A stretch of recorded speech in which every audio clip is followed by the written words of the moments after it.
Testei positivo para Covid. E agora? É basicamente isso que passa na cabeça da gente.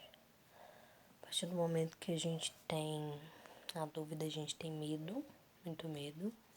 Quando a gente tem a certeza, não sei dizer, parece que o medo é maior ainda, o pânico. Mas aí também, por outro lado, aumenta a nossa fé em Deus e a gente pedir, no mais é pedir mesmo, porque os números estão aí, né? A gente não pode negligenciar. Então, só para vocês entenderem um pouquinho de como que tudo aconteceu. Meu marido testou positivo para Covid no dia 10. E dia 10 a gente já tinha tido contato, a gente tinha ficado próximo, ele tinha pegado nossa bebê e pelo que eu li, que é tudo muito incipiente, tudo muito incerto, ele pode ter pego um pouco antes e ter transmitido até 48 horas antes de manifestar o primeiro sintoma. Então, como ele manifestou primeiro dia 10, a partir do dia 8, possivelmente ele já estaria infectando. Como ele não tinha sintomas, a gente tinha grande chance de ter pego dele nesses 2 dias, porque a gente tá super se cuidando. Principalmente eu com bebê nova, com filho de 8 anos, pai idoso, parentes hipertensos, outras pessoas do grupo de risco na família. A gente vem se cuidando bastante, higienizando, saindo sempre de máscara, saindo sempre pouco, mínimo possível. Tanto que a pandemia foi decretada, digamos assim, em março, né? Pode ser que ela tenha começado em janeiro, fevereiro, mas agora em novembro que a gente foi contrair a doença. E o que acontece? Então a gente estava super se cuidando, todo mundo aqui, da porta para fora. O problema é que a doença, a maioria das vezes, pelo que eu tenho escutado e lido, ela é pega dentro de casa, por um descuido de alguém, por um azar de alguém ou pelo destino. Então, quis o destino que alguém pegasse e essa pessoa traz para dentro de casa. As pessoas que estão se cuidando da porta para fora, que não se imunizam contra a família, né? Então, eu não uso máscara com meu marido, com meus filhos, dentro de casa eu não uso. Então, eu tô me protegendo lá fora, protegendo as pessoas lá de fora, mas aqui dentro há um relaxamento, né? Eu acredito que isso esteja acontecendo na grande maioria das famílias. Meu marido, ele é motorista de aplicativo, então mais difícil, né? De cuidar, então por mais que um use, outro usa, sempre tem um passageiro que não põe a máscara direito, que encosta a mão num lugar e de repente não é higienizado bem. Então não se sabe como ele contraiu, mas o que sabemos é que ele foi o primeiro infectado a manifestar sintomas aqui na família. Então, quando eu vi que ele deu febre no dia 10, eu fiquei já doida. E eu peguei os meninos e vim pro quarto e me isolei dele, de certa forma. Só que ele passando mal, precisei cuidar. Porque a gente vai fazer o quê? Virar as costas pro parente que testou positivo? Matar, separar? Não tem jeito, tem que cuidar. Fazer o quê? E até então ele não tinha testado positivo, era só uma febre. E por trás disso um medo, uma insegurança. Será que é? Será que não é?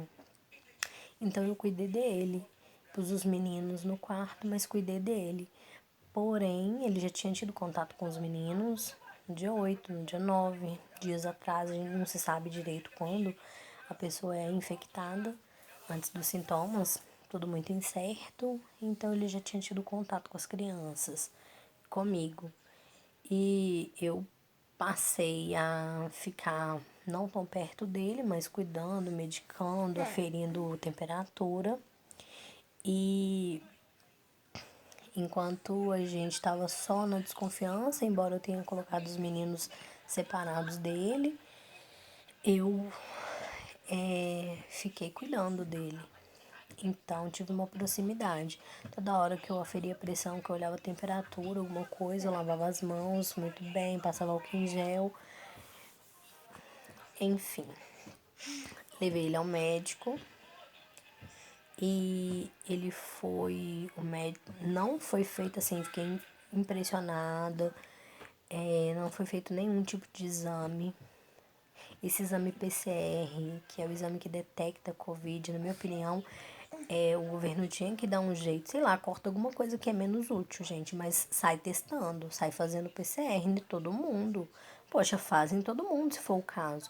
Tem gente assintomática, sei lá, eu acho que isso tem que ser tratado de uma forma melhor. Então, não fizeram exame nele.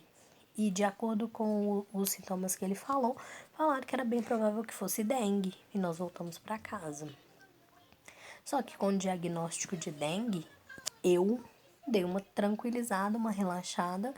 E aí eu fiquei mais próxima dele e tal, tipo, com menos medo, né? O médico falou que o mais provável é que seja dengue. Mas continuei me cuidando, né? Porém, sem a máscara perto dele. Os meninos sendo mantidos aqui no quarto. Eis que no dia 12, 2 dias depois, a minha menina, minha bebezinha, que vai fazer 4 meses, deu febre. Já desesperei, chorei horrores. Logo eu que cuidei bastante, que fiz de tudo, que evitei sair, que não aceitei visita. Logo eu que deixei de fazer mêsversário, que era meu sonho, assim, que eu sou apaixonada, deixei de fazer, optei por não fazer mais para evitar a propagação. De repente minha filha tá com febre. Fiquei com muito medo e rezando, pedindo a Deus. E no dia 13, sexta-feira, dia 13, eu fui levar lá ao médico. Eu percebi, mãe sabe, mãe sente, mãe entende sua criança. Eu vi no dia 12 que ela deu a febre, que ela tava com dor no corpo. A mesma dor que o pai deu. Ela sentiu muita dor no corpo, porque ela não queria colo. Eu pegava, ela chorava. Falei, gente, mas minha filha não tá me querendo. Eu fiquei até chateada e tal. Aí depois dessa dor no corpo, ela começou a ficar enjoadinha, chorosa. E ela é muito boazinha. E depois disso tudo, eu notei a temperatura dela subindo. Aferi a temperatura e deu 38, deu febre. Então, foi onde começou meu desespero. Na sexta-feira, eu levei ao médico. O médico falou, ó, doutor, tô preocupada, ela tá com isso e isso. Meu marido também tá com sintomas, eu tô com medo dele estar e ter passado pra ela.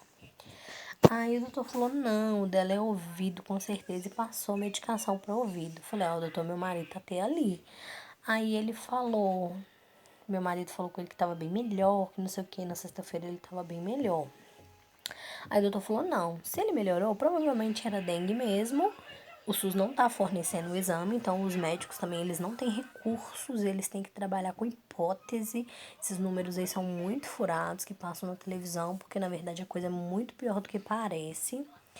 Então o médico falou assim que tudo indicava que de fato fosse dengue, porque o meu marido tinha melhorado na sexta-feira. Fui pra casa mais tranquila, porque graças a Deus uma dor de ouvido é tratável e ela tá sendo tratada. Porém, meu marido achou melhor ir pra casa do meu pai. Falou, vai pra casa do seu pai com os meninos, fica lá. Porque pelo menos vocês vão estar isolados de mim, se eu tiver e tal. Aí fomos pra casa do meu pai, acho que na quinta-feira, um negócio assim, dia... Eu não sei se eu fui no dia 11, se eu fui no próprio dia 12 que minha menina passou mal. Eu acho que eu fui no dia 11. Já fiquei por lá. Não tenho certeza, 11 ou 12. Aí beleza, então desde então eu tô lá, mas vindo aqui cuidar dele. Aí eu já comecei a vir de máscara, ter uns cuidados um pouco a mais e sempre higienizando, mas cuidando dele. Porém, no sábado ele teve uma piora, no domingo ele piorou. E aí, junto com essa piora, veio uma crise muito forte de tosse, uma falta de ar tremenda, falta de paladar. E ele passou a ter falta de olfato também. Não sentia cheiro, não sentia gosto. Então a gente ficou mais em alerta. Aí quando foi na segunda-feira, dia. Segunda foi sexta 13, 14, 15, dia 16. Ele fez o exame e testou positivo. Aí ficamos todos loucos, né? Porque eu tinha ido para casa do meu pai, tive contato com um com o outro, então agora restava saber se eu estava. Eu estava desde sexta-feira 13, ou mais ou menos quinta 12, com dor na região dos olhos.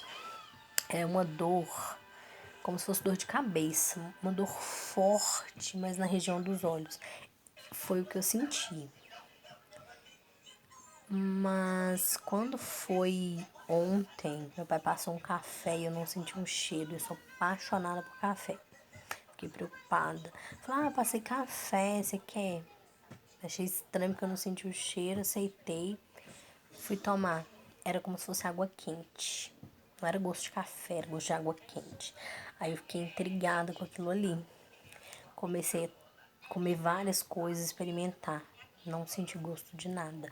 Aí eu tive uma ideia, eu falei, vou chupar um limão, porque limão não tem jeito, né? Limão é terrível. A gente não aguenta, a gente lambe e arrepia. Lambi, nada. Espremi, chupei, nada. Chupei o limão todo, sem sentir gosto. Aí a gente pensa, será que as coisas estão sem gosto ou eu que não tô sentindo? A gente fica na dúvida. Eu senti gosto de pasta de dente, pó de café, chocolate, coisas com gostos fortes eu não tô sentindo. Cheiro de cloro, cheiro de álcool, nada. É como se não tivesse cheiro, é como se não tivesse gosto. Tudo tem gosto de água. Água, então café é água de quente, suco é água gelada e água é água. Tudo é água. Aí eu fiquei super preocupado quando eu chupei aquele limão. Pedi um sobrinho meu pra chupar o limão, a outra metade que eu não tinha colocado a mão. Na hora que ele lambeu, ele arrepiou todo. Eu mostrei pra ele que eu chupei o limão todo. Aí a gente já ficou super preocupado, né? Poxa, como que eu tô chupando um limão é sintoma de Covid e tal. E aí, baseado nessa questão da dor nos olhos e dessa minha falta de olfato e paladar, eu fiz o exame e testei positivo. E agora a família tá toda em pânico. Eu tive contato com mais de 20 pessoas. E assim, muita gente e tal. São pessoas próximas, a gente praticamente mora junto. É um lote com 3 casas, 3 famílias, o tempo todo ali e tal. E o tempo todo se cuidando da porta para fora. Mas como meu marido trabalha com aplicativo, provavelmente pegou trabalhando, trouxe a doença para dentro de casa. Agora tá todo mundo em pânico, porque a gente tem pessoas com fatores de risco, idosos, hipertensos, e o SUS não fornece o exame, entendeu? E a gente tem que conviver com a incerteza. A gente não sabe o que faz. Se isola, tá, vamos isolar todo mundo quieto onde tá a estátua, né? Mas aí, assim, o certo era saber quem tá infectado, quem não tá, para separar o joio do trigo. Então, essa turma aqui deu negativo. Vocês podem ficar pra cá, podem sair e tal, né? Com os cuidados. Vocês testaram positivo, vocês vão ficar isolados aqui, porque aí ficam isolados juntos. Então, esse negócio é muito ruim. O governo tinha que fornecer esses exames, o isolamento social para a pessoa ficar sozinha, é solitário, adoece, entendeu? Pessoas vão ficar com depressão, pessoas não vão morrer de coronavírus, mas vão morrer de depressão. As pessoas que conseguirem sobreviver à doença e tiverem que ficar isoladas. Então, assim, esse foi mais um pouco de um relato. A gente vai ver agora, de agora pra frente, de amanhã em diante, como eu testei positivo hoje. A gente vai ver agora como faz com o restante da família, pessoas sem recurso, o exame é caro. Esse exame, eu fiz o orçamento, a média dele tá entre R$ 200 e 350 por pessoa. A gente não tem condições, os planos não estão cobrindo, tá? Uma situação muito desumana, porque por mais que tenha a doença, que é uma questão mundial, ela mostra ainda mais a desigualdade social. Porque o rico, eu tava lendo, o Bolsonaro fez 3 testes em 2 semanas. O pobre vai fazer quantos testes? nenhum. Em 2 semanas ele vai fazer 3, jamais, jamais. Então ele vai viver com a incerteza. Pelo menos o rico que tem recurso, ele vai ficar lá testando, testando, testando. E o pobre que se lasque. Vai morrer sem saber se era Covid, se não era Covid, se morreu de solidão, se morreu de outra doença. Porque não é acessível, o governo não fornece. Então, esses ricos aí que abram mão, empresas, façam doações. Se você tem um faturamento bacana, se você pode investir nisso, façam doações para poder tornar acessível esse exame PCR para as pessoas. E outra coisa que indigna o prefeito eleito William de Birité, né? Ele estava fornecendo um teste gratuito, que eu não sei a nomenclatura, foi realizado até no hospital de Birité. E os profissionais não informam direito e tal, você vai lá e faz. E beleza, como meu marido tava com esses sintomas e tava oferecendo de graça, a gente foi pra lá. E ele fez, falei, vou fazer também, tô com você e tal, fiz. Saímos de lá com um sorriso de um canto até no outro, porque deu negativo, estamos com o exame negativo dentro do carro. Eis que a gente descobriu que esse de furar o dedinho e mostra lá os risquinhos, como se fosse um teste de gravidez, ele não fala se você está com a Covid, ele fala se você teve contato com ela, mas não fala que você está bom neste momento. Então, a gente fez esse exame, saiu feliz da vida. Depois que um médico explicou mais ou menos, a gente entendeu que a gente realmente não estava imune. Então, como a gente fez esse, você nos enganou. Aí você dá uma relaxada. Porque depois que o teste do meu marido deu positivo, eu passei a usar máscara dentro de casa para não expor os demais. Então, assim, gente, falta informação, falta conscientização, falta mais igualdade social, falta muita coisa, muita coisa. E eu vou disponibilizar outros vídeos para falar mais segmentado sobre como é estar com Covid, como que a gente sofre bullying com isso, como que a gente é visto, o desrespeito, enfim.